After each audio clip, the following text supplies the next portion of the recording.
2014 was the one attempt that almost made me give up, because I got onto the mountain with all these romantic notions of, it's Everest, we're doing this. Yes, I had read about people dying on Everest, I had seen documentaries, but to actually see what is being pulled out, that was very scary.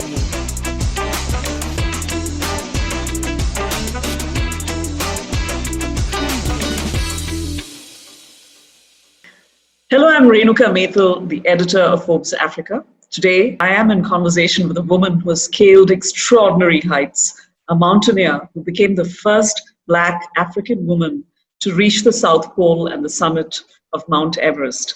I'm talking to Saray Khumalo, who is in Johannesburg and will tell us more about what it takes to reach our own individual peak in whatever we do. Thank you so much, Sarah. Really good to be speaking to you today. You've summited the 4 highest mountains in the world. You made history in 2019 in the Himalayas and Nepal when you summited Mount Everest. And you started climbing in 2012. What actually why did you take to mountaineering in such an extreme, serious way? I mean, it's not something that every woman wants to do, although we all want to, but it's just the physical aspect of it that can seem daunting. Absolutely. I think it's because we climb mountains every day, which is not the real ones, right? Thank you for having me, first of all. I started in 2012, believe it or not, as really a bucket list item. I wanted to step on top of Kili after hearing somebody talk about it, and I thought, I'm a proud African, that should be my story. Yeah. And while preparing for that, we were supporting a home that looks after street kids. So we used the climb to raise money for the street kids. So when we came back home, we built an outdoor gym and converted a room into a library for the kids. And right. When we were handing over, one of the kids there said to me, "Do you really come from the township?" The sense of self-disbelief. It's like people right. like us don't do things like this. She literally said that. Right. And that made me realize that I needed to do more as a mother, as an example, to show them that help comes from within before we look elsewhere. So I made a commitment to step on top of the highest peak on every continent, but use the journey to raise money for education. And that's where the journey started. I've built 5 libraries, and I've raised over 1.8 million rands, and it's really a small contribution. And it's the only way we can change the narrative for the next generation. Absolutely, and you're so right. I mean, the young generation, they need visible role models. It can't just be talk, but we need to also convey that through action, and you've done that so incredibly well. So just going back to Everest, it took you 4 attempts to actually finally summit it, and the last attempt was in 2015 when you had the earthquake in Nepal. Yeah. Can you tell us a little bit about that experience? I mean, were you actually there or midway through it?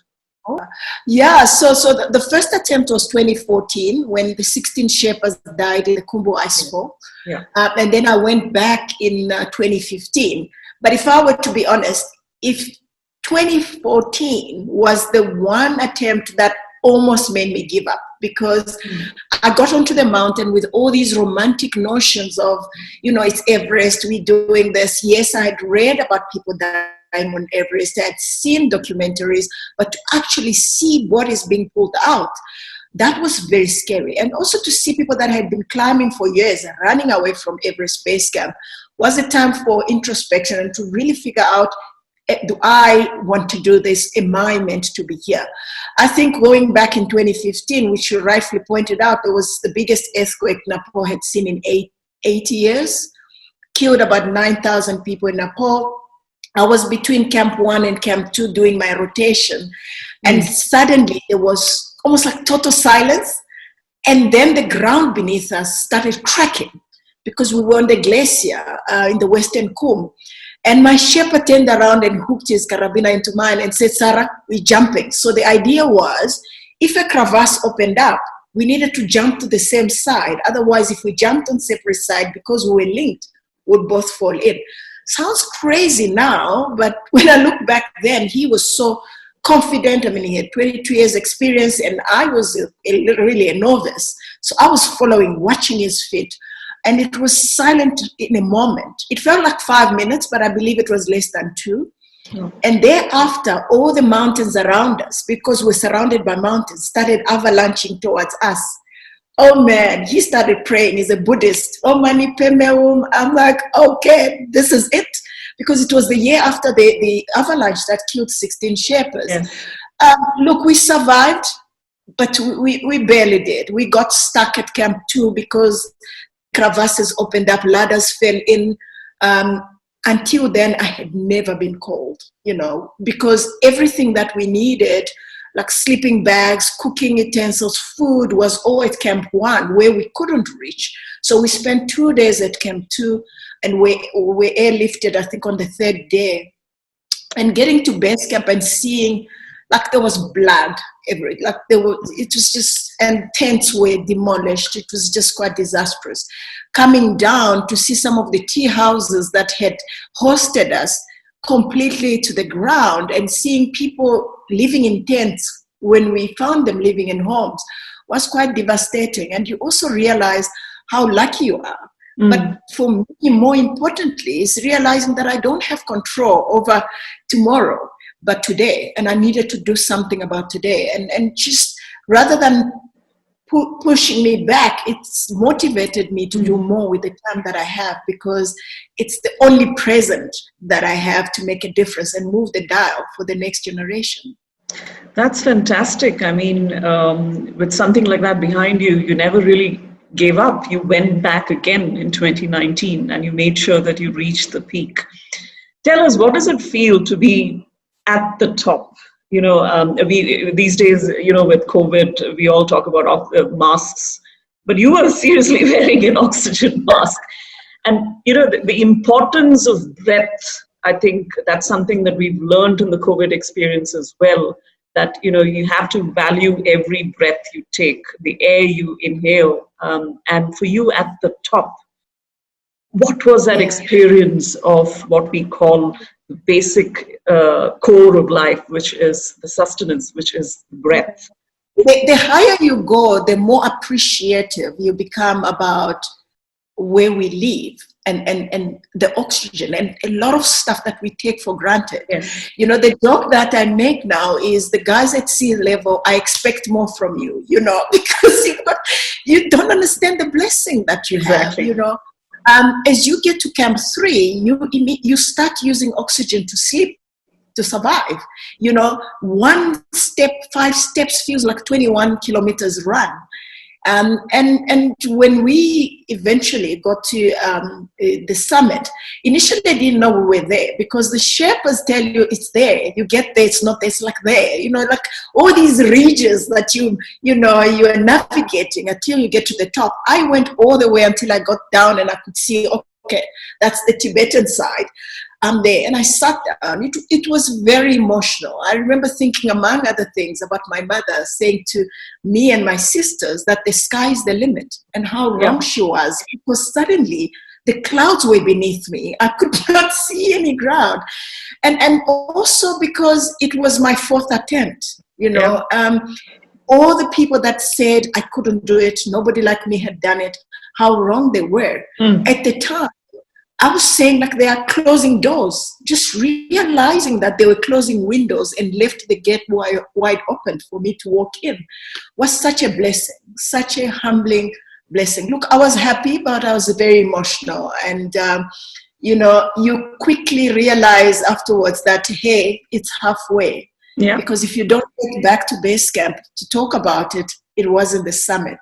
But it's just a humbling experience. And it also helps you realize how much of a speck we are in the bigger scheme of things. Beautiful is untouched, and yet we go around putting all these concrete jungles to say, that's the beauty. But the beauty is out there, and it's natural, and it's humbling.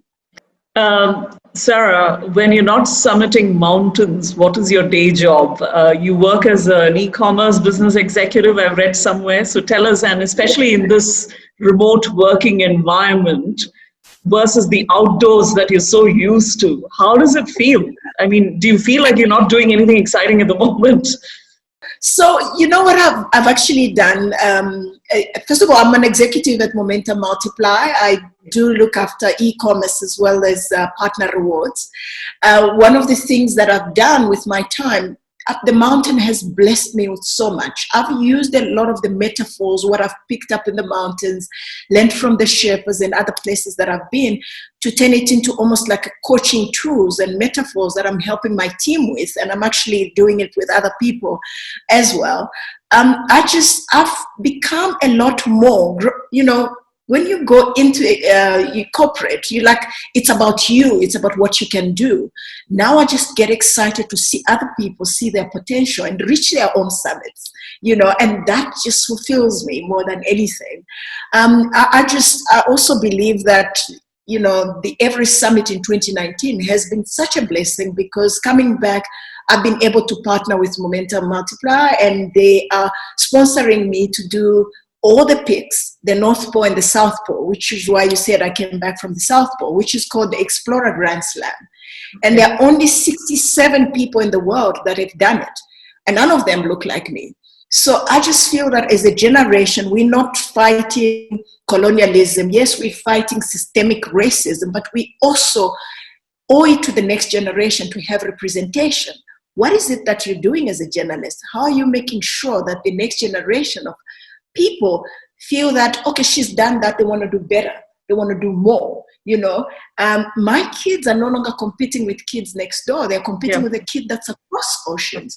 How am I making sure that they see the world as a sea of opportunities?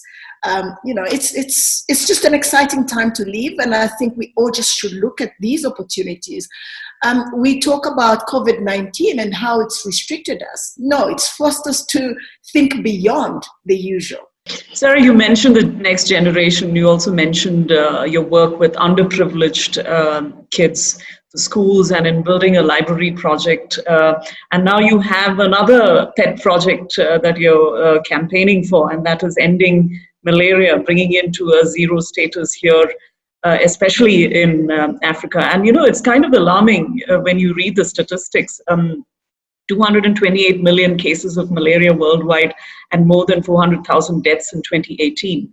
So we are actually talking big numbers. So do you think that with COVID, a lot of the focus on malaria been taken away? And what are you doing in your own way to bring the focus back on one of the most deadly diseases on the planet?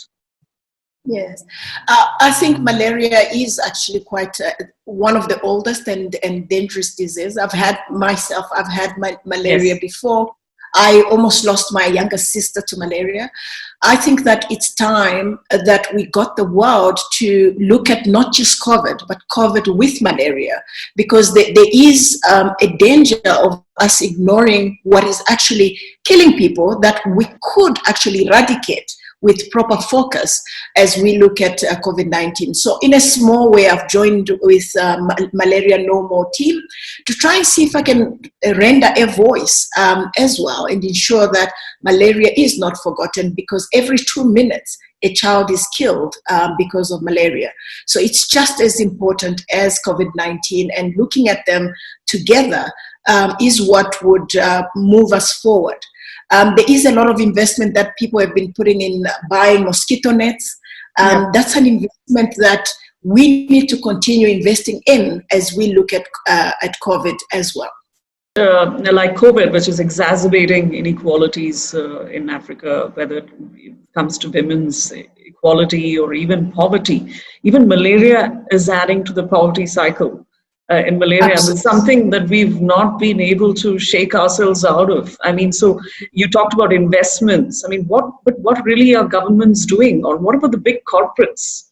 Do you see a lot of big corporates investing in, as you said, the mosquito nets and distributing insecticides? There's so much that can be done and still needs to be done. I think that people are doing a little bit. We can do more. I'll tell you why, because I just feel that COVID-19 is touching everyone in every corner of the world. So it's easy to put focus there rather than malaria, which is perceived to only touch certain people. And I feel that it's important for governments to put the focus in it, and companies to put the focus in it, because a lot of work has been done on malaria, and it's proven that it is possible in a few years to actually eradicate it. The same way we eradicated things like smallpox. I feel that we need to conscientize not only governments, but as well as corporates to ensure that the investment is focused on malaria as well as COVID, and not just COVID. Celebrities. Now, you are working with the Kenyan world record holding marathon runner Eliud Kipchoge and our own rugby captain Siya Kolisi. So celebrities can definitely help add to that narrative and change that narrative in some sense. Absolutely. I mean, it's using our platforms. I mean, as small as mine is, I want to be able to use it for good. One of the things that I'm very passionate about is if your life is not lived of service, of serving others, it's a life wasted. And this is a small way of giving that service and creating the right noise that will actually save a life. And ensure that, we give people a better chance to survive and move the world forward. What was your experience working with Siya Kolisi on this? We've just started, so it's a great opportunity, an honor for me. He's an amazing person, a captain, proudly raised the World Cup for the country. And I also, appreciate the fact that he almost breaks all stereotypes. He comes from a humble background, and he's gone out there and he can do many things with his fame, but he's going back to say, what can I do for an African child? What can I do for Africa? And that I respect. So exciting for me. There's a lot that I can learn from him and others that are involved in the campaign. So you spoke about breaking stereotypes, and I noticed that you said that a couple of times during this interview, breaking barriers. I mean, to my mind, you've summited the Everest and a few of the other mountains in the world. I think you're the ultimate ceiling crasher. We always talk about the glass ceiling. There is no glass ceiling for you. The sky really is not the limit. So, but for women in sport, I mean, gender is always a big discussion in every industry, but especially for women in sport. Do you see African governments actually backing women in sport, investing in them? What's the kind of attention that is being deployed there, and how are you championing that in your own way? I think the attention needs to be there, but we need to push for it, it looks like, because if we don't, women will be paid less, even though their teams are doing better. I really appreciate, I don't know if you know about G Sports Awards. We just had some about a night or so ago where women are actually recognizing other women, and women are shouting out loud their successes, and not apologizing for it, and allowing other women to celebrate their own successes. I think we need to knock on the doors persistently until it becomes the norm to appreciate the contribution that women are bringing on the table, as well as the men. One of the things that makes me so proud is looking at the world and seeing how women-led countries are doing well in combating COVID-19. That says that there's a leadership of women that we're missing out on if we don't give them an opportunity. If governments elsewhere are not seeing that, then there is a problem. We'll continue shouting about it. But, believe it or not, we've come a long way, but there's a little bit more way that we still need to go. And that can only change if I talk about it, if I proudly celebrate your success as much as you celebrate mine.